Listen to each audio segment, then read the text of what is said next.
Boker Tov, Shavua Tov à toutes et à tous. Parashat Toledot. Yaakov Avinu apparaît sur l'estrade de l'histoire. Il va rejoindre ses patriarches, Abraham, Yitzhak. Il monte. La naissance de Yaakov est mentionnée dans notre parasha. Il a grandi. On nous raconte dans la Torah, dans les paroles de nos sages, les différences, le chemin que Yaakov a parcouru, le chemin de Esav. Il faut savoir que quand on partage et on essaie de mettre des étiquettes, de cataloguer, de mettre Yaakov d'un côté et Esav de l'autre côté, il faut comprendre qu'est-ce qui rend l'homme tzaddik et qu'est-ce qui rend l'homme racha, injuste. C'est quoi la définition? Vous savez, souvent nous, les êtres humains, on a tendance à confondre entre les choses. Un exemple. Vous avez quelqu'un, qu'on lui amène 2 assiettes devant lui pour manger, une assiette avec une entrecôte et une assiette avec un poisson simple, une boîte de thon. Et vous le voyez avec les assiettes devant lui. Tout d'un coup, vous voyez qu'il voit quelqu'un qui passe à côté de lui. Il prend son assiette avec l'entrecôte et il donne au monsieur. Il lui donne. Vous regardez de côté et vous dites il est extraordinaire. Il se prive pour l'autre. Il se prive de son entrecôte pour donner à l'autre et lui il se contente d'une boîte de thon.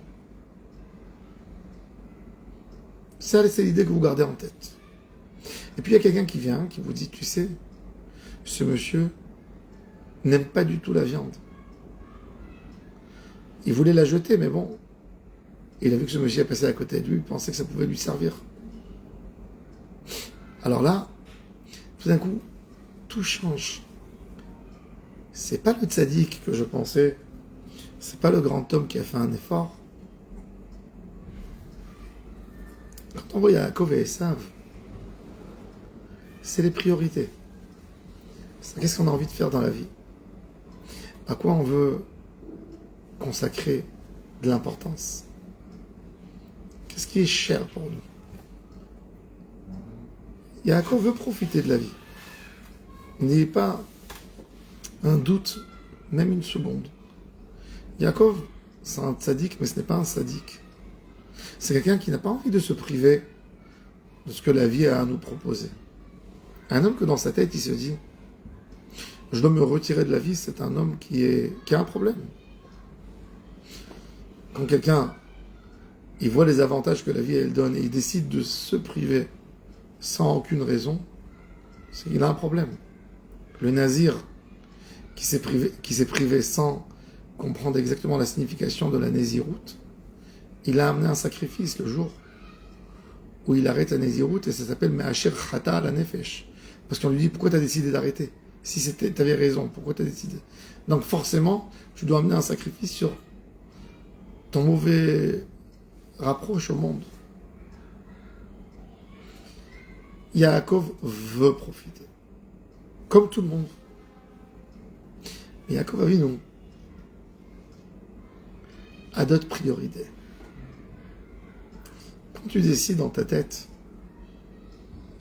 que tu veux profiter, mais en même temps, plus que ce que tu veux profiter, tu veux atteindre un certain niveau spirituel que tu ne pourras pas l'obtenir si tu profites.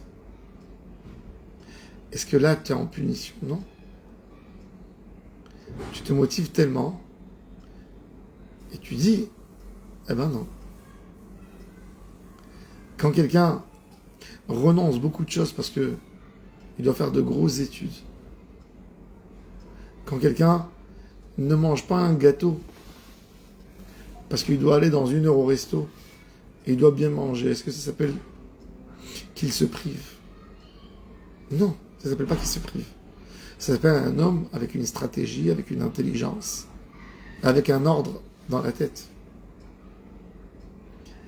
Et ça, c'est crucial. Je pense qu'il y a beaucoup de personnes qui sont sûres que d'être tzaddik, c'est de se priver de tellement de choses. Et ils pensent que dans la tête du tzaddik, le travail qui se fait dans sa tête, c'est « Waouh, je me prive, waouh, je me fais du mal ». Faux. Faux à 100%. Le tzaddik, il agit dans sa tête comme tout le monde. Je veux profiter de ce que la vie a à me donner, sauf qu'il se met un ordre dans la tête. Sauf que son objectif est tellement important qu'il n'a rien envie qui va le gêner d'atteindre son objectif. Quand on a un objectif, on ne se prive pas. Quand vous avez... mais je donne l'exemple le plus banal. Vous avez une bar mitzvah ou un mariage et vous avez décidé de maigrir un peu pour être bien la soirée. Est-ce que vous vous faites du mal quand vous vous privez de manger? Non, vous ne vous faites pas du mal. Vous êtes content, vous êtes satisfait, vous pensez sur la motivation, sur l'objectif qui va venir. Ça, c'est Yaakov et Esav. Esav voit à court terme. Il voit un plat de lentilles rouges. Il craque. Il ne peut pas s'en passer une seconde. Yaakov il regarde un peu plus. Il voit le prix de la noblesse qu'il pourrait obtenir. Il s'en passe du plat de lentilles. Et c'est ce qui fait la différence entre le tzaddik et le rachat. Le rachat n'a pas d'objectif, donc il n'a rien à sacrifier. Il vit la seconde même. Le tzaddik ne pense pas non plus qu'il sacrifie. Mais l'objectif est tellement grand que ça vaut le coup de se priver. C'est ce qui fait la différence entre Yaakov et Esav. Retenez-le. Bonne journée à toutes et à tous.